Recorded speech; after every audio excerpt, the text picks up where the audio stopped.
Alicia Keys is the icon no one talks about anymore. Is Alicia Keys' name dead and gone in the wind? Hell no. But she's not referenced, mentioned, or noted as one of the greatest entertainers/musicians of the 2000s. Beyoncé, Usher, and John Legend. These are just a few artists that helped to shape 2000s R&B, and they still get credit today. But for Alicia Keys, no one talks about her. Now, if you were born in the 2000s, you know who she is and maybe remember the impact she had on R&B. But if you were born in the 80s and 90s, shout out to my 90s babies, you know firsthand how huge she was, and you remember the impact, the Alicia Keys feels, the hats, the braids, the fashion. You remember her unforgettable, kind of now forgotten eras. In this nostalgic video on our favorite girl Alicia Keys, I'll dive deep into her music career and why I think no one really talks about her anymore. Is Alicia Keys forgotten?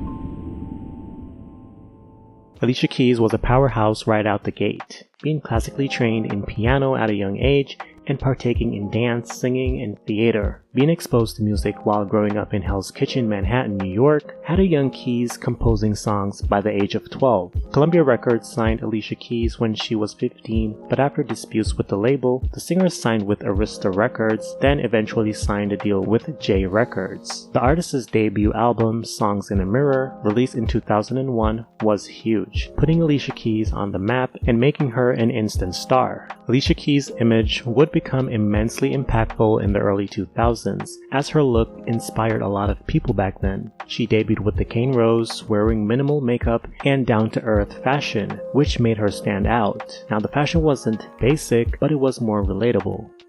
Alicia was like the homegirl that lived across from you. While other female singers of the early 2000s were wearing more sultry feminine attire, Alicia was rocking more feminine with a splash of masculine looks, wearing flashy pants instead of short skirts, the Matrix coats. Ayo, shout out to those Matrix coats that Alicia Keys used to be wearing. Those were mad fire. Now looking back, the Matrix definitely inspired our favorite girl Alicia Keys. Anyway, Alicia Keys had two major singles in her debut, Fallen and A Woman's Worth, and oh my god, those songs were anthems for women around the world. Women were singing them in the shower, on the bus, everywhere, and it had me singing too. Fallen used to be my shit, okay? Fallen peaked number 1 on the Hot 100, meanwhile A Woman's Worth peaked at number 7 on the same chart. Songs in a Mirror debuted number 1 on the US Billboard 200, selling 236,000 copies in its first week. The album has since sold over 7 million copies in the United States and 12 million copies worldwide. Songs in a Mirror has been certified a hood classic by yours truly and a classic by fans and critics. The project has also earned Alicia Keys 5 Grammy Awards. In 2003, the artist released her sophomore album, The Diary of Alicia Keys. The project produced 4 singles: You Don't Know My Name, If I Ain't Got You, Diary, and Karma. Surprisingly, the last single, Karma, did not crack the Hot 100 top 10 like the other 3 singles. Now, I don't know what y'all wasn't doing in 2004 to make that song a top 10 hit, because Karma was a banger back then. Now, I was way too young to be held responsible for that falter, but yeah, if you were grown in 2004, you have some explaining to do. Now, we did not have streaming back then, or legal streaming, so if you weren't buying the singles and requesting plays on radio, I sentence you both to 2,500 lashes. The Diary of Alicia Keys debuted on the Billboard 200 with 618,000 copies in its first week. The album has sold 5 million copies in the US and over 8 million copies worldwide. The album also earned Alicia Keys 3 Grammys in 2005. Our favorite girl wasn't only making music in the 2000s, she was also very busy being cast in multiple films in that decade. Smoking Aces, Put the gun down and do your man downstairs. The Nanny Diaries, Tired. and The Secret Life of Get Bees. married now. I don't want to be married today or tomorrow or ever. What are you so... No doubt, no disputes, no I'm going to fight. Unanimously, we can all agree, As I Am, released in 2007, is her most iconic era to date. With As I Am, Alicia's third studio album, you had to be there to understand the chokehold this project had on the industry and pop culture, making Alicia Keys that girl from 2007 to 2008. On October 9, 2007, Alicia Keys dropped one of the biggest songs of all time, No One.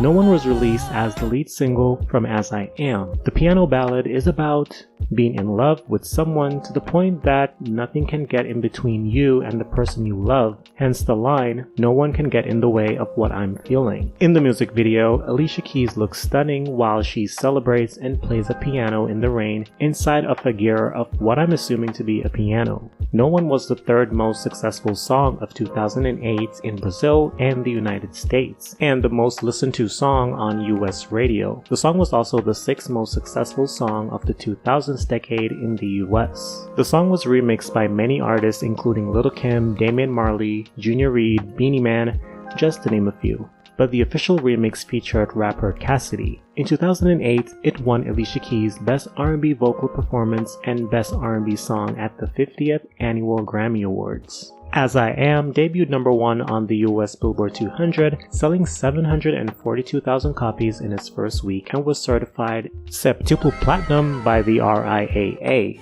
Other singles from the project were Like You'll Never See Me Again, Superwoman, and Teenage Love Affair.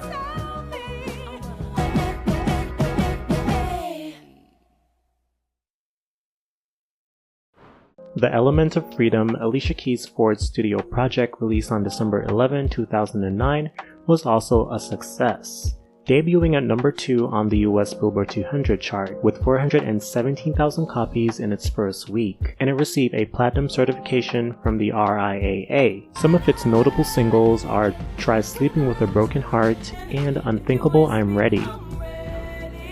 Put it in a love song, the third single would end up being a controversial one. The song featured vocals from Beyoncé, and the two would shoot the video in Rio de Janeiro, Brazil, but would never actually release the video. It would be postponed multiple times before its release was cancelled, and its promotion was swiftly replaced with Unthinkable I'm Ready. In a 2020 interview with Genius's Rob Markman, Alicia Keys hinted that they might release the video if Beyoncé is good with it and if she locates the archive. So we might get the video, and it's been like 13 years now. Now, after the release of Element of Freedom, Alicia Keys' career took a nosedive and audiences heard less from her. Yes, Alicia Keys did release more albums, but you didn't hear about those albums. No fanfare, no crazy hype that matched her status after coming off the success of 4 consecutive successful albums. And when you did hear about Alicia Keys, it was about maybe a hosting gig or unwanted controversies. Now, we are at the point of the video where I talk about why her career is not what it used to be. Almost like audiences tore out her page of the pop culture history books.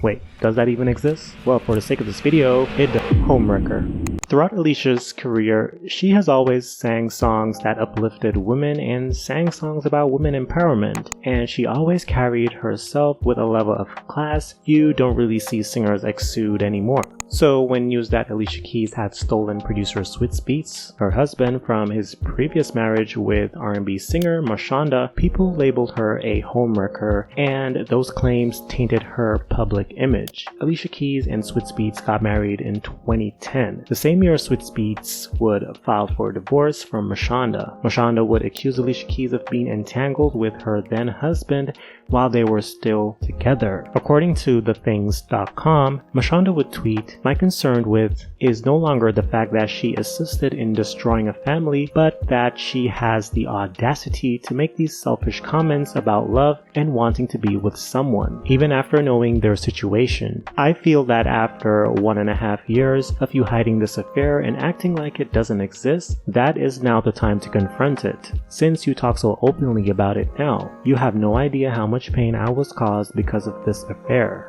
Keys would provide insight, telling Essence magazine in 2011 that she started seeing Swizz Beatz months after he and his former wife separated. The singer also said the homewrecker allegations definitely hurt. Now fast forward to present times, both Alicia and Mashonda and Swizz Beatz has put their issues aside, and the ladies have publicly supported each other. And although it appears they have moved on from the past, they've been on family trips with their kids, and Mashonda published a book called Blend: The Secret to Co-Parenting and Creating a Balanced Family, which has contributions from Alicia Keys and Swizz Beatz. So yeah, they have moved on, but people still call Alicia Keys a homewrecker, and many noted this as a main reason for her now kind of somber career. Alicia Keys cannot sing.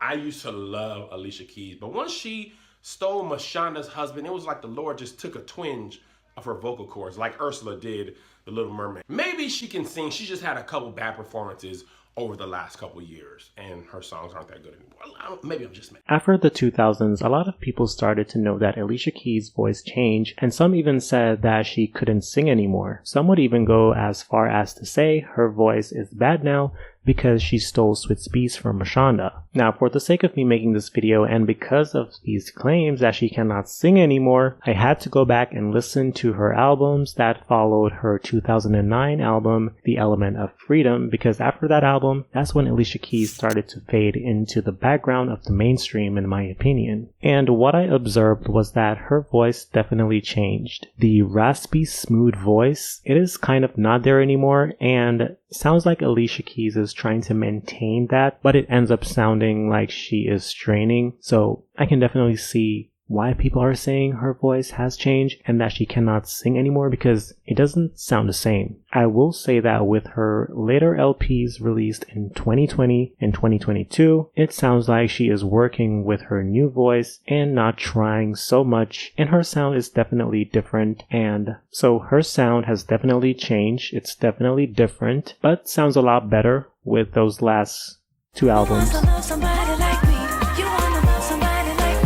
In my opinion, the main reason why no one really talks about Alicia Keys is ultimately her new music. Some might disagree with that and instead note it's because the label Alicia Keys was with from day one, J Records, was dissolved into RCA, and I can definitely see where people are coming from. It really came down to her music just being mainly mellow in an uninteresting way over the years. I don't think the Homewrecker rumors played a major part. It did play a small part, but not a major part in my opinion. I feel like the sector online that was mad at Alicia Keys and calling her a homewrecker was not that big. To me, it was a tight-knit community, and I feel like a part of that sector was there to just troll. There wasn't a hate train per se. Let's look at Nicki Minaj, who was said to have a hate train. And yes, Nicki Minaj definitely had a hate train. And when you compare the hate they both received, Alicia Keys' hate is kind of non-existent. Maybe if her music was still good, then maybe there'd be a hate train, but there really wasn't a hate train. It was like an inside secret, and as I mentioned, if her songs were good and had the Alicia energy, the simplistic but bombastic production that we all needed from her, no one would care. And if you notice, the artists that dominated R&B in the 2000s, Rihanna, Usher, Beyoncé, they all transitioned into more pop-oriented sounds. So Alicia Keys ultimately did not evolve, or not in an interesting way, while her peers evolved and took risk in their careers. Alicia Keys stayed the same and even reverted musically, and that's why no one really talks about Alicia Keys anymore. Now, I know some of y'all are probably saying, how dare you do this to Alicia Keys? Yeah, she is a legend, and that's what this video is about. But it's also about how I feel about Alicia Keys and how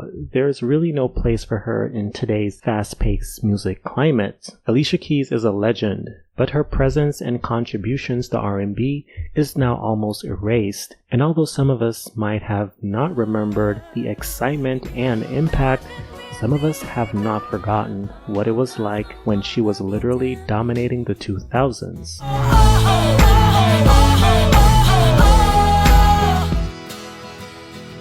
What's your favorite Alicia Keys moment in pop culture? And tell me what you think about this video. It kind of had a bittersweet ending. Maybe? Do you agree with me or disagree with me? I know some of y'all will be trying to fight me in the comments, but hey, I come here and talk my shit on the internet, so y'all can come here and talk y'all shits in the comments section as well. Like the video and subscribe for more videos. I'm Don, and I will see you in the next one. Whore.